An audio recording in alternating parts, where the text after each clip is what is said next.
法国王后正在分娩，屋内却聚集了一众贵族围观，只为证明孩子是王后亲生的。太医也和国王设定好暗语，如果是男孩，他会说天王盖地虎；如果是女孩，他会说小猫捉老鼠。随后，太医便回到王后身边，继续帮助她生产。随着一声响亮的啼哭，婴儿终于在众人的期待下落地。结果，太医看了眼婴儿，却并未说出与国王约定的暗号，而是请国王立刻清场。看着太医严肃的表情，国王虽不明白，但还是选择照做。原来孩子的问题不在性别和健康，而是这从头到脚黝黑的皮肤。国王这才意识到自己的头上正戴着一顶帽子。然而躺在床上疲惫的王后似乎也没有丝毫要解释的意思。大总管立刻上前用百布包裹住婴儿，将他带出了房间，绝不能让别人知道这个秘密。国王也开始回想，整个王宫里唯一的一个黑人，便是王后身边的那个小侏儒男仆。想到这里，他有些不能理解王后的口味了。这时，太医为了保命，灵机一动，想出了一个解释孩子肤色的说法。I cannot wait to hear it. 他称孩子皮肤黝黑，可能是因为王后身边的小黑奴。 She liked to play games with him, peekaboo and so on. As I understand it, sire, shortly after Her Majesty fell pregnant, Nabo hid behind a piece of furniture and jumped out upon her to give her a surprise. And he gave her a look of such force that it served to corrupt the royal womb with darkness.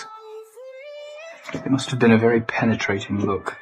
不得不说，国王的脾气还怪好的，不仅没有生气，还放走了胡言乱语的太医。他便是法兰西波旁王朝在位时间最长的国王，太阳王路易14，在位时间长达72年之久。为了集中政治权力，路易14一手打造了世界5大宫殿之一凡尔赛宫。不过此时的凡尔赛还只是先王留下的一座狩猎行宫。路易曾在年幼时2次在暴乱中逃出巴黎，这也让他对巴黎城产生了阴影。于是，在掌权后，路易14一直想建造一座属于自己的宫殿。这晚，路易在睡梦中惊醒，大内总管邦当立刻赶来查看。就在这时，卫兵也突然闯进房间，只因有人要在深夜行刺国王。他们将国王转移至侍卫大厅，保护他的安全。但路易却着急召来他的弟弟菲利普。除了大内总管邦当之外，王爷菲利普便是路易最信任的人。虽然行刺失败，但路易的内心还是感到极度恐惧。菲利普宽慰路易，让他为了安全着想，尽早返回巴黎，因为此处的防御系统还并不完善。但彼此面对刺杀，路易更害怕面对巴黎的民众，于是他下定决心要将权力的中心转移至凡尔赛。气愤的路易来看望刚刚生产完的王后，但王后不仅不忏悔，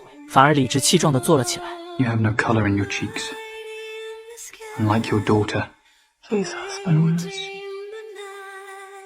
Husband. Do you know what Socrates had to say about marriage? He said, by all means marry. If you get a good wife, you'll be happy. Get a bad one, you'll become a philosopher. I must tell you, madam, I am feeling very philosophical. 对于王后的背叛，国王路易14却也只能这样阴阳怪气一句，只因两人是政治联姻。王后玛利亚背靠西班牙，一旦联盟结束，便会招来敌国的入侵。路易虽然生气，也只能将王后软禁在自己的宫中，随后再命人去处理掉孩子。然而此时，路易身边在得力的大内总管邦当刚刚失去了自己的儿子，他不忍看到这样一个年轻的生命逝去，于是斗胆进言让路易饶恕这个孩子。他表示，身为君主，面对这样的丑闻，的确通常都会处死孩子，将丑闻掩盖。But you are different, sire. You are the king of our future. The only question is, what kind shall it be? 邦当的一番劝解说服了路易，他下令在王室账目下新增一项月俸，但却不需要记录在案，便是用来秘密抚养这个孩子。路易14也没曾想到，这一决定的改变将会在未来给他带来巨大的利益。邦当也赶去救下了差点被溺死的女婴，将她秘密送去修道院抚养，而掩人耳目的葬礼也如期举行，一切平静如常，没有任何异动。唯独那个小黑奴在几天后被人发现意外溺死在了水池中，因而事件到此告一段落。路易14也开始将全部精力投入到建设凡尔赛宫上，他计划在这个狩猎行宫的基础上建造一座属于自己的豪华宫殿。然而他刚一提出，就遭到了群臣的反对，只因此刻的凡尔赛位置偏僻，而所有王公贵族的领地和财产都在巴黎，自然不愿意放弃一切来到穷乡僻壤生活。财政大臣便以地方税收拖欠为由，表示现在国库空虚，没有资金来建设新的宫殿。但路易14听后便从此处开始整治，他命令侍卫长抓捕缴税最少的税收官，杀鸡儆猴，警告大家要静心办事。在手下们静心办事的期间，路易14亲手绘制出了凡尔赛宫的设计图纸，并召集来一种贵族向他们展示，目的便是想让贵族们提供赞助。然而贵族们表面上鼓掌支持，但实际上却并不想掏腰包。众大臣都站在了同一战线，希望能尽快让路易14放弃幻想回到巴黎。然而刚刚生产完的王后还并未恢复，不得不将行程一拖再拖。王后刚生完孩子，肚子却依然高高耸立。太医决定去取药膏为王后消肿，然而颇通医术的女儿蒂娜却提醒父亲，王后的腹部肿胀是因为肚子里还有别的东西没有排出。蒂娜走到窗前准备将王后扶正，却发现王后此时已经晕厥，身下也渗出鲜红的血迹。危急之下，蒂娜也顾不了太多，不顾父亲的阻拦，徒手将王后体内的异物取出，王后也因此渐渐恢复了生命体征。然而国王路易14此时已经悄悄来到身后，在那个年代，女子从医是被明令禁止的。太医立马想带着女儿蒂娜退下，结果却被路易拦了下来。说到这里，大家暂停一下。 Show me your arm. What is that in your hand?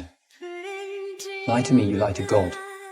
After birth, I removed it from her uterus. 路易接着质问蒂娜是如何知道这样止血的。面对国王的威严，蒂娜只好承认自己学过解剖学和医学。路易表示这足以将她处以火刑。That's your command? My command is that you will remain close to me on medical matters. 路易14认可蒂娜的医术，他让蒂娜的父亲做他表面上的御医，而实际上以后都将由蒂娜为他诊治。这一决定也让蒂娜在后期起到了关键性的作用。此时，路易14建造凡尔赛宫的梦想受到了王公贵族们的阻止，但路易自然不会就此放弃，他必须要将权力掌控在自己的手中。父亲路易13驾崩时，小路易尚不满5岁，所以刚刚继位的他并没有实际的权利，由母亲与他的情人马扎然一同摄政，直到母亲去世。24岁的年轻国王才正式开始亲政。亲政后的第一件事便是要集中自己的权力，于是，在凡尔赛办起了一场巨大的时装秀，也吸引来了众多贵族参加。了解历史的都知道，在路易14的影响下，17世纪的法国掀起了一股奢华之风，不仅有优雅精致的时装，还有奢靡考究的宴会。路易14甚至还一度被称为高跟鞋的鼻祖，而由他设计的服装饰品也自然能吸引来一众追崇时尚的贵族。然而，路易14此次举办时尚宴会，并不是为了展现自己的设计，而是要用这场鸿门宴让众贵族都不得不乖乖听话。为了艳压名媛贵妇，男人穿着女装出席宴会，媚眼如丝，尽显妖娆，对精美时装也表现出了小女生般的好奇。结果人群中却爆发出一阵嘲笑。You mock me. How can I not? 男人不仅毫不避讳，甚至直接嘲讽身为国王弟弟的菲利普。如此这般模样，简直就是国王的耻辱。面对羞辱，菲利普直接冲上去与男人扭打在一起，暴怒之下还刺瞎了贵族的眼睛。可这还不解气，就在他准备取男人的狗命时，男朋友洛林骑士及时制止了他，这才让菲利普渐渐恢复了冷静。随后他便狼狈地来到哥哥路易14面前撒泼，任性地摔掉高跟鞋，控诉着自己受了天大的委屈。菲利普与路易14本是亲兄弟，但为了确保他不会夺取哥哥的王位，菲利普自3岁起就开始被母亲当作女孩来培养，也让他从此养成了喜欢男扮女装的习惯。而明知菲利普对女人不感兴趣，路易14依然为弟弟安排了联姻，而弟媳安妮也是路易最看重的情人。如此安排，一方面是安妮监视菲利普的一举一动，另一方面将安妮留在宫中，也方便路易随时探望。这在王宫之中早已不是秘密，菲利普也因此成了笑话。不过他也并不抱怨，他知道自己注定只能活在国王的光芒之下，只是他唯一的梦想是可以奔赴战场，发挥自己的军事才能。但路易14此刻暂时无心打仗，对他来说更重要的事情是要将权力真正掌握在自己手中。路易用一场宴会将贵族们邀请到凡尔赛，为了杀鸡儆猴，他找出人群里穿的最不像贵族的门客，表示只要他能证明自己的贵族身份，那他就还可以是贵族。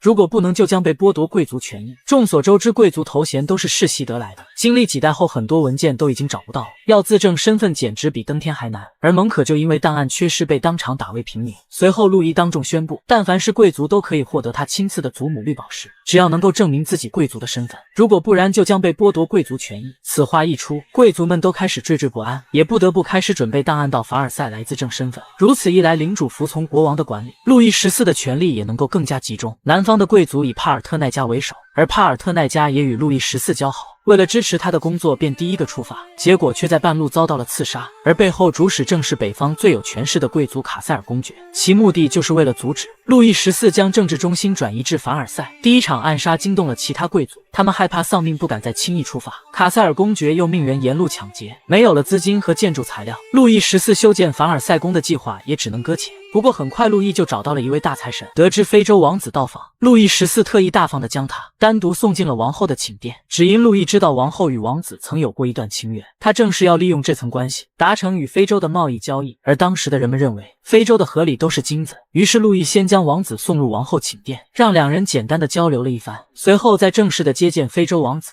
欢迎他莅临凡尔赛，又向他一一介绍了身旁的王室成员。最后轮到王后时，路易意味深长地说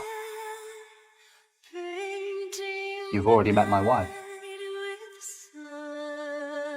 随后，路易便带着王子去参观他伟大的工程，而王子发现巨大的工程却没有工人，他也意识到了自己对路易14的重要性，于是准备在谈合作时多捞点好处，表示除了法国、荷兰人与西班牙人也都等着要与他见面。结果路易却故意晾着他，表示一切都按照法国的待客之道来。到了晚宴时，路易原本计划利用王后的美貌促成与非洲王子的谈判，看着两人拉丝的眼神，他的心里也有了把握。然而此时的一封快信却让路易改变了计划。非洲王子上桌展现了自己雄厚的实力，王后正准备迎战，而路易却表示手气不佳，扫兴离开，顺手还带走了依依不舍的王后。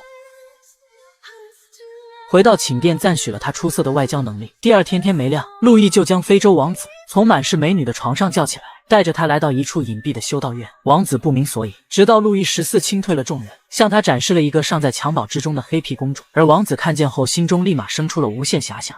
Do you see this thou little life before you? A close friend told me that God himself brought this child to me for a reason.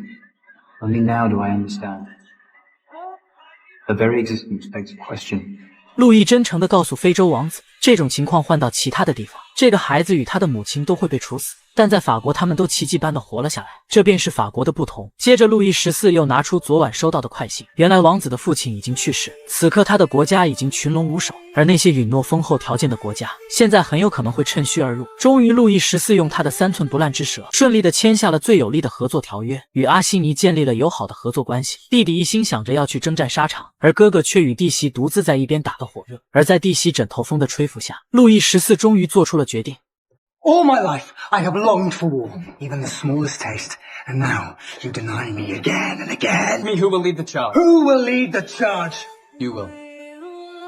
其实路易14一直迟迟不答应，不光是害怕弟弟的军功会盖过自己，他也害怕失去菲利普这唯一的亲弟弟。但最终他还是选择成全菲利普大愿望，而这次战役便是史上著名的遗产战争。路易的王后是西班牙国王腓力4世的长女，如今腓力4世驾崩，路易14便想以长女婿的名义争夺遗产，获得西属尼德兰的统治权。确定好作战计划后，菲利普也开始为自己精心挑选打仗时的穿戴。送完弟弟出征后，路易又开始继续解决贵族的问题。在大统领一番尽力调查后，他们知道了暗杀贵族的幕后主使就是北方最有权势的贵族卡塞尔公爵。于是路易立马快递过去一幅自己的画像，提醒卡塞尔来凡尔赛提交自己的贵族证明。然而强势的卡塞尔不仅烧了路易的画像，还在给路易的回信中加了1枚金币。 Here is your proof. A contribution to your noble project. 目中无人的态度昭然若揭，审时度势的路易忍下了这一时的愤怒。他知道杀了一个还会有第二个，除掉卡塞尔只会爆发内战，而他将会用更加文明的方式解决。此时听闻前线的战事非常顺利，路易特意带着弟媳安妮一同去往前线。菲利普胜券在握，然而路易却出于财政损耗方面的考虑，还是签订了停战协议，这就不免让菲利普心中窝火。 而此时，卡塞尔的暗杀小队也愈发猖狂，路易不得不使出杀手锏美人计。他以菲利普打了胜仗为由，要在凡尔赛举办庆功宴，便派出卡塞尔的老相识孟氏去劝说他来参加。于是孟氏便带上一位年轻貌美的姑娘出发了。卡塞尔虽然是个老油条，但却架不住少女的诱惑。 而且狂妄自大的他也坚信，去趟凡尔赛，路易14并不会拿他怎样。于是卡塞尔公爵便来到了凡尔赛，不情不愿地给路易14行礼。路易此时也伸出自己的右手，等待卡塞尔公爵的亲吻。然而卡塞尔俯身时，路易却将手越抬越低。 Bow to your king. 随后，路易又看着不远处玩火的孩子们，意味深长地说道 As children, we are told not to play with fire, but they seem to enjoy it. I see no merit in it, no skill. Oh, I don't know. A little burning is good for the soul. 此刻的卡塞尔并不明白路易的意思，而当他回到自己的城堡时，只见城堡已经成了一片火海，财产也全被付之一炬。税收官也在此时意外出现，要求卡塞尔拿出自己的贵族证明。 I have nothing. It is all gone. 卡塞尔不仅没了贵族身份，还负债累累。北边最有权势的贵族被路易14解决，接下来便无人阻止他建设无比奢华的凡尔赛宫了。